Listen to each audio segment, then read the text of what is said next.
Elon Musk is a train wreck. That's according to an official proclamation from President Donald Trump that he made on his Truth Social account. He was responding to Elon Musk declaring that he'll spend millions and millions of dollars of his own money on a third party in 2026 and beyond. He's no longer supporting Republicans. He's creating his own party, the America Party, which could create chaos in the upcoming elections in 2026 and 2028. President Donald Trump responded on his Truth Social account where he wrote, Elon Musk, I am saddened to watch Elon Musk go completely off the rails, essentially becoming a train wreck over the past 5 weeks. He even wants to start a third political party, despite the fact that they have never succeeded in the United States. The system seems not designed for them. The one thing third parties are good at is for the creation of complete and total disruption and chaos, and we have enough of that with the radical left Democrats who have lost their confidence and their minds. Republicans, on the other hand, are a smooth-running machine that just passed the biggest bill of its kind in the history of our country. It is a great bill, but unfortunately for Elon, it eliminates the ridiculous electric vehicle mandate, which would have forced everyone to buy an electric car in a short period of time. I have been strongly opposed to that from the very beginning. People are now allowed to buy whatever they want. Gasoline-powered, hybrids, or new technologies as they come about. No more EV mandate. I have campaigned on this for 2 years, and quite honestly, when Elon gave me his total and unquestioned endorsement, I asked him whether or not he knew that I was going to terminate the EV mandate. It was in every speech I made, in every conversation I had. He said he had no problems with that. I was very surprised. Additionally, Elon asked that one of his close friends run NASA, and while I thought his friend was very good, I was surprised to learn that he was a blue-blooded Democrat who had never contributed to a Republican before. Elon probably was also. I also thought it inappropriate that a very close friend of Elon, who was in the space business, run NASA when NASA is such a big part of Elon's corporate life. My number one charge is to protect the American public. Now, this, of course, is the end of the bromance, or the latest, I guess you would say, battle in the bromance that has shocked the political world and seemed to have ended very abruptly and very badly. Elon Musk, of course, was asked to leave the White House, or was invited to leave the White House after his time at Doge expired. He didn't take it very well. He's been throwing barbs at President Donald Trump ever since that day. And President Donald Trump has been responding in kind, even suggesting that Elon Musk be doged himself. There were rumors, and I say that there were only rumors, that Elon Musk and Scott Bessent had a very tumultuous relationship. In fact, there were rumors that Elon Musk wasn't very well liked by many members of the cabinet, but Scott Bessent appeared on CNN yesterday and was asked by Dana Bash about Elon Musk moving forward with this third political party. And here was his very pointed response. I let you go. It's not a big secret that you had your differences with Elon Musk when he was working in the administration. He announced this weekend that he is starting a new political party. Does that worry the Trump administration? Look, the principles of Doge were very popular. I think if you looked at the polling, Elon was not. So I believe that the boards of directors at his various companies wanted him to come back and run those companies, which he is better at than anyone. So I imagine that those board of directors did not like this announcement yesterday and will be encouraging him to focus on his business activities, not his political activities. Thank you, Mr. Secretary. Appreciate your time. Doge was popular. Elon was not. It seems like those two still have their differences. Moving forward, it'll be interesting to see if Elon Musk stays true to his word and starts to advance third-party candidates like, I don't even know who would be a third-party candidate at this point, but I know he's shown support for Thomas Massie and Rand Paul over their support for the One Big Beautiful Bill, which we should discuss because President Donald Trump signed the One Big Beautiful Bill on Friday, July 4th, late in the afternoon, just prior to the fireworks celebration in our nation's capital. In a few moments, we're going to make official the greatest victory yet when I signed the One Big Beautiful Bill. And before I start, I want to tell you that I've never seen people so happy in our country because of that, because so many different groups of people are being taken care of, the military and civilians of all types, jobs of all types. We're adding things like the biggest tax cut in the history of our country, child tax credits. So many things are being added that we wouldn't even have time to discuss them. Yeah, and we don't have time to discuss him, except Donald Trump has all the time in the world to discuss him because he's the president of the United States of America. He has the bully pulpit. Nobody's going to tell Donald Trump, shh, it's time to sign the bill. He's going to say whatever he wants. And before he signed the bill, he did reiterate once again all of the amazing things that this bill is going to produce for America and Americans. All the amazing things that Americans are going to get for their money, which is something rare in Washington, D.C. Usually money is spent just to keep the status quo. Money is spent to keep, they just throw it in the machine and watch it burn so that the runaway train can continue down the track. It's rare that we ever actually get something for the money that we're spending. And President Donald Trump has pledged that the one big beautiful bill is going to encourage and fuel massive growth in the United States economy. This bill will fuel massive economic growth and lift up the hardworking citizens who make this country run.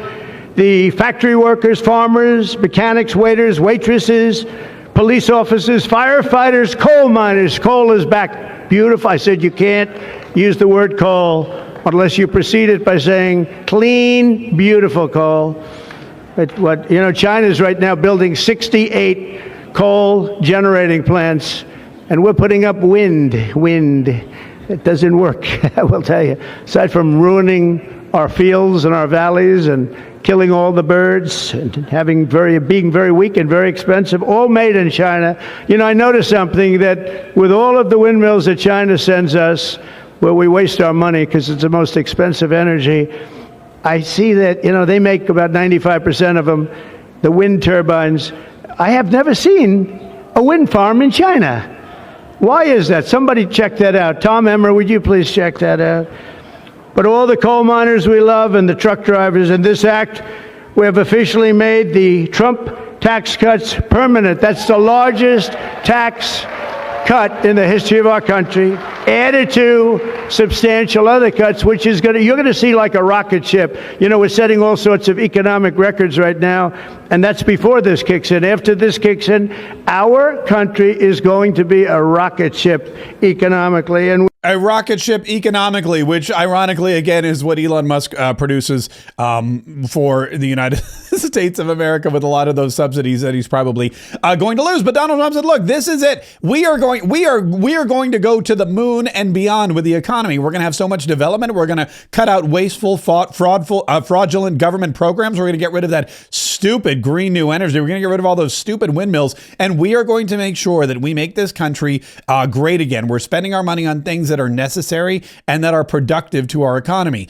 And we're not going to let ourselves keep throwing money into a bottomless pit of government waste. And that is a great gift to the United States of America, especially as we begin the 250th anniversary celebration, which really, that was the thing. On Friday, we celebrated year 249 since the signing of the Declaration of Independence. And now we're ramping up to the celebration of 250, a quarter century of American excellence. As we approach the 250th anniversary of America's founding exactly 1 year from now, we are creating an economy that delivers wealth for the middle class, a border that is sovereign and secure, and a military that is unmatched, unequaled anywhere in the world. And you saw that. And what a beautiful sight that was, especially after watching what they did just a short while ago. The golden age of America is upon us. We are in the golden age. It's going to be a period of time, the likes of which I don't think this country has ever experienced before. We're going to make America great again, and it's happening very fast. And the new golden age is upon us. It began on Friday when President Donald Trump signed that bill into existence. And now we're going to reap the rewards. And a lot of people still critical of this bill, not just Elon Musk, but others, Thomas Massie, Rand Paul, many Democrats who totally misunderstand or are misrepresenting what the one big beautiful bill definitely will do for the United States of America and her citizens. And Kevin Hassett, who I guess thought he was going to get a break now this bill was signed. This guy's back on TV and he is explaining to everybody everybody exactly what the One Big Beautiful Bill entails and how the One Big Beautiful Bill will pay down the deficit and inspire economic growth, despite what you're hearing from the Democrats and the Congressional Budget Office, which, let's face it, are basically the same thing. I know that the administration says the bill will actually shrink the deficit by $1.5 trillion. Help me understand why there is such a drastic difference between your number and all those others. Well, first of all, let's remember that science is not democracy. Truth is not democracy. Our estimates are based on modeling that we used last time when I was chairman of the Council of Economic Advisors to say what would happen if we had a bill, how much growth we would get. And we said, and we were criticized soundly, that we would get 3% growth. And we even had the really technical macroeconomic models that said that we would get 3% growth. We run the same models through this tax bill. It's even better. And what we're seeing is that if you get 3% growth again, then that's $4 trillion more in revenue than the CBO and these other bodies are giving us credit for. They have been wrong in the past, and they're being wrong again in our belief. But the thing that disappoints me is that if I put out a model and I say, hey, here's what's going to happen, we're going to get 3% growth, and then it turns out it's 1.5% growth, then as an academic economist, as a scientist, then it's my duty to say, what did I get wrong? What did my model miss? These people aren't doing that. And that's the thing that I find disappointing, because we put peer-reviewed academic stuff on the table, said we're going to get that 3% growth, and then we got it right last time, and we believe we're going to get it right this time. But if you think that 1.8% growth is what's going to happen over the next 10 years, then you should agree with the CBO number. But there's another part of the CBO number that you need to worry about, and that is that if we don't pass the bill, that it's the biggest tax hike in history. And with that big tax hike, then of course we would have a recession. The CEA says that we'd have about a 4% drop in GDP and lose 9 million jobs. If we had a 4% drop in GDP and we lost 9 million jobs, what would happen to the deficit?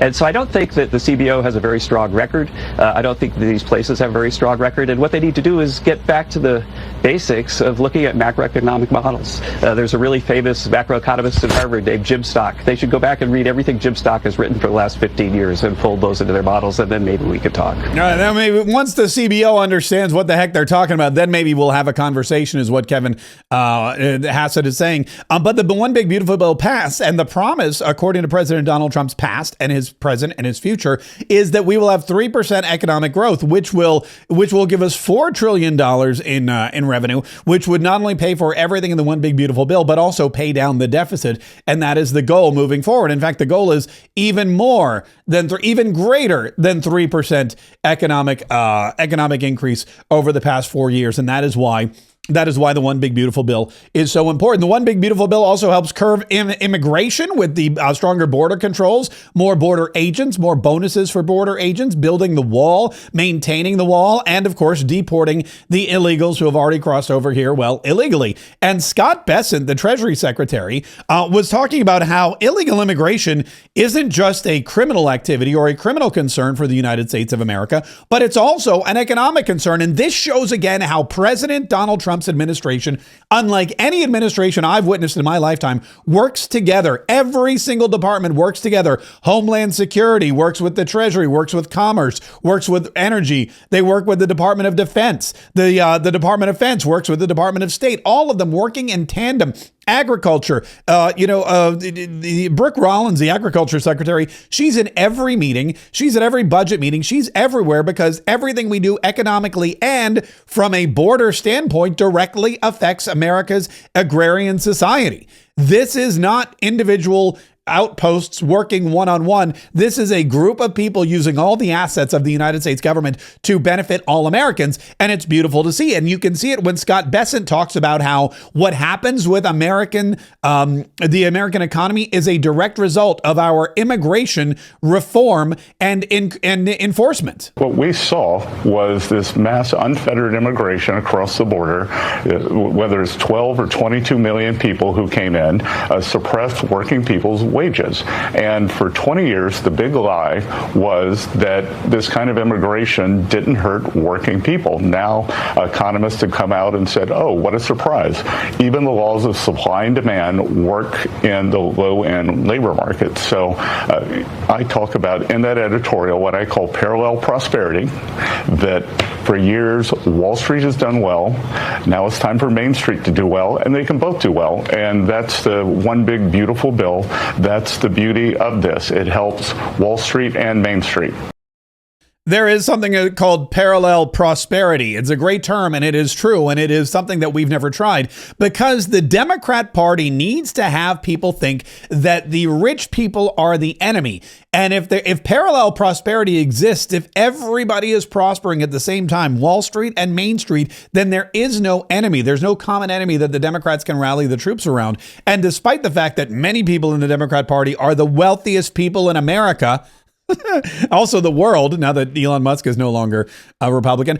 Now that we see that the Democrat Party has all of this wealth and they have all of these wealthy people, they've been trying to keep the rest of us down or rallied around this concept that wealth is evil and rich people are bad, when Scott Besson says the opposite is true. We can both be great and experience greatness at the same time. And that is the message of the one big, beautiful bill. President Donald Trump is back in Washington, D.C., and he's been dealing with a lot of tragedy, of course, coming out of Texas. He was landing on the tarmac, and he was talking about the horrible floods in Texas that came out of nowhere and killed now over 100 people, many of them young girls from a summer camp. It was a very sad and solemn July 4th celebration for many people in Texas and around the country as we saw the images and videos unfold of the flood-ravaged waters and farms and camps in Texas, and we're still continuing to hear these horrible stories of untimely death. And President Donald Trump was asked about that and said, yes, we have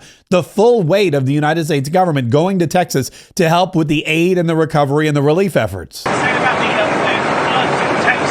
that's terrible, the floods. It's shocking. They don't know the answer yet as to how many people, but it looks like some young people have died. Any federal aid for the... Oh, yeah, sure. We'll take care of it. We're working with the governor. It's a terrible thing. Yeah, he is working with the governor. In fact, he signed a declaration that stated, "I just signed a major declaration for Kerr County, Texas, to ensure that our brave first responders immediately have the resources they need. These families are enduring an unimaginable tragedy with many lives lost and many still missing. The Trump administration continues to work closely with state and local leaders. Secretary of Homeland Security Kristi Noem was on the ground yesterday with Governor Greg Abbott, who is working hard to help the people of his great state. Our incredible U.S. Coast Guard, together with state first responders, have saved more than 850 lives. God bless the families.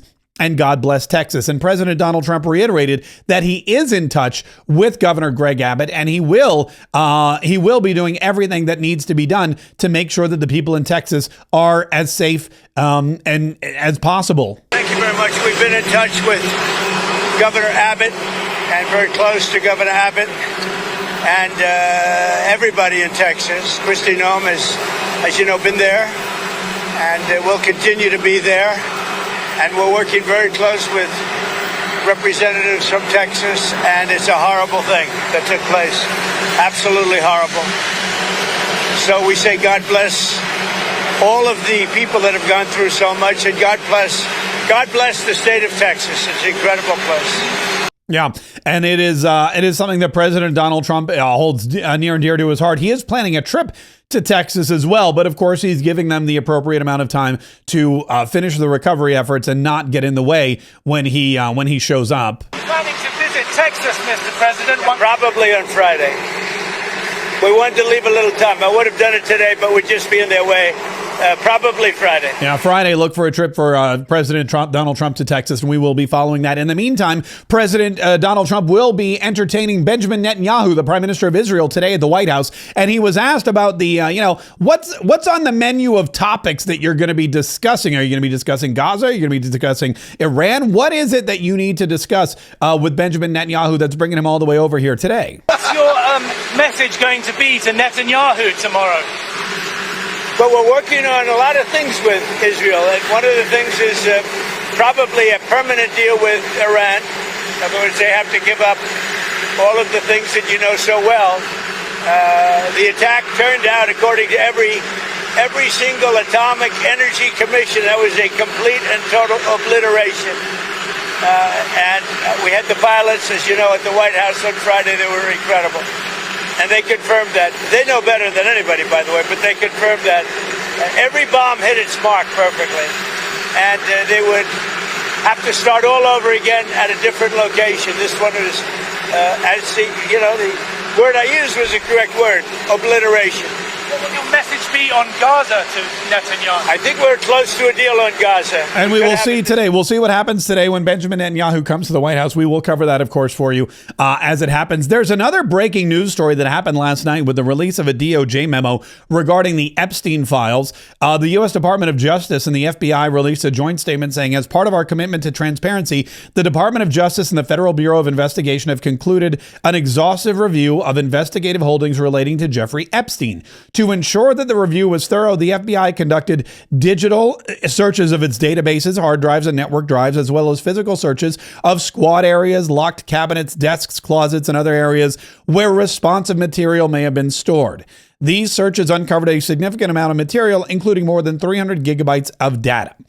The systematic review revealed no incriminating client list.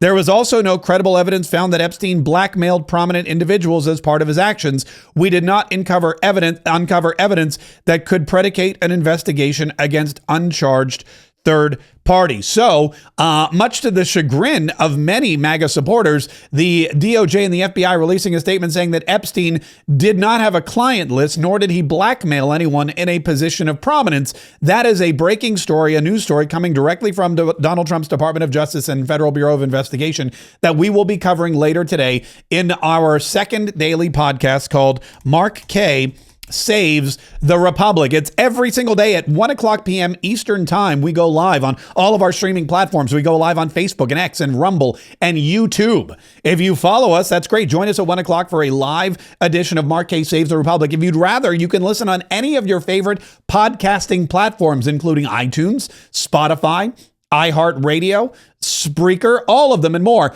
Just go to whatever podcast platform you prefer, search Mark Kaye Saves the Republic. Download, subscribe, listen, and enjoy.